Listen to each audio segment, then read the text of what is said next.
Right, today's job is just to have a look at, have a quick look at the boiler, but also I've got two mega flows upstairs, and also there is a small issue with pressure. So we'll have a look.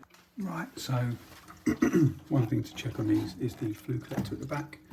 There's no rust signs at all, but I will put my analyzer probe in there.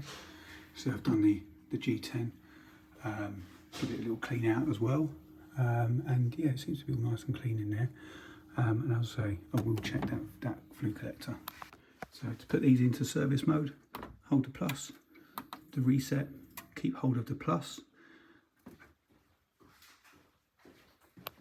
Right, so I've got this in minimum mode, so let's change it again. Plus, reset, keep hold of the plus. P0, that's your purge mode. 1 is your maximum, 2 is your minimum.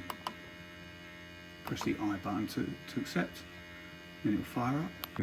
Another thing on this job is the customer's reporting pressure loss over the course of around about 3 weeks.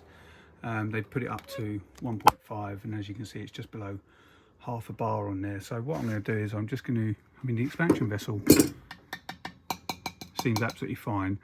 So what I'm going to do, I'm going to take off this back nut here, which is the PRV, because there's no tundish on it. If you can see, I can't see any tundish anywhere. To see that it's leaking, so I'll take that off and see how we get on. Right, there we go. So I think there's our problem. The PRV is letting by, and that's why it's leaking. So what I'll have to do, I'll have to drop the pressure, obviously, and then what I will do is I will take this out and clean it up, and recharge the vessel, even though it seems okay. And I think that'll sort it. PRV is leaking. So what I'm going to do, because I'm at the highest point, I'm in the loft, as you can probably see, I'm just going to drop the pressure out through the PRV. It's already leaking anyway.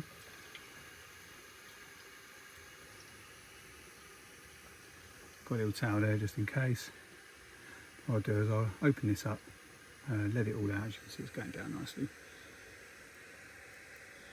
And then I'll recharge the vessel, because it just makes sense while I'm here. Because that could have been the cause, even though it sounds okay, it could be the cause. And then yeah, recharge it all again, and then fill it back up again, and then we should all be good. Okay, so it's pretty flat anyway, so yeah, definitely need a recharge anyway. So yeah, so it should just hold now. Just keep it around about the 1. It's not passing at all, there's no air coming out. Okay, so I've checked this as well, make sure that the Schrader valve's not passing, which it's not. Nice and tinny now. Now I'm going to take this out.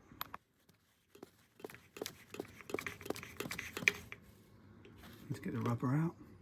So I removed the PRV. I cleaned up the seat inside, and I actually put a little bit of grease just on the end, just to help it seat.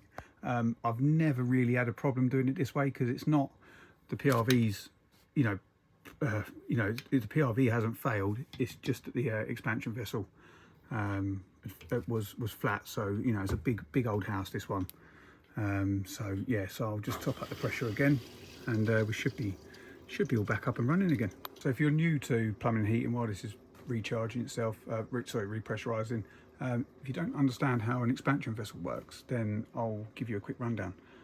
Basically, in here you've got a diaphragm, okay, almost like a balloon that comes in, and you have air around the outside, water in the middle. And what happens over time is this will lose its charge. So the same as a bike tyre would, if you left it outside, or left it for a year, you'd come back, the tyres would be flat. It's exactly the same sort of thing. So it will lose its charge, so that needs to be charged sort of like once a year or every couple of years, whatever. But yeah, ideally every year. And yeah, so this balloon will actually become deflated.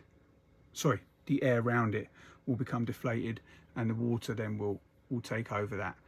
So yeah, we're just adding more air into that balloon to keep it full, and then as the water it heats, as it heats it expands, so it needs somewhere to go, so it pushes against that balloon and acts as as an expansion. And now if that's flat, then it'll come all the way up, and then it's got nowhere else to go, and that's what this pressure relief is for. It relieves the pressure from the system. So yeah, you just need to keep an eye on these, and it's a similar thing in the mega flows. So you've got inside here, so we've got two of them here. You've actually got like a plastic diaphragm in here, which is called your air gap. This is what creates here, an air gap. So as the water's heated, it moves this up, and I think it's almost on a spring. So it acts as it takes up that expansion as a buffer, and if that disappears over time, then it gets up to here, or even up to here. And then when the water's heated, it's got nowhere for the expansion to go.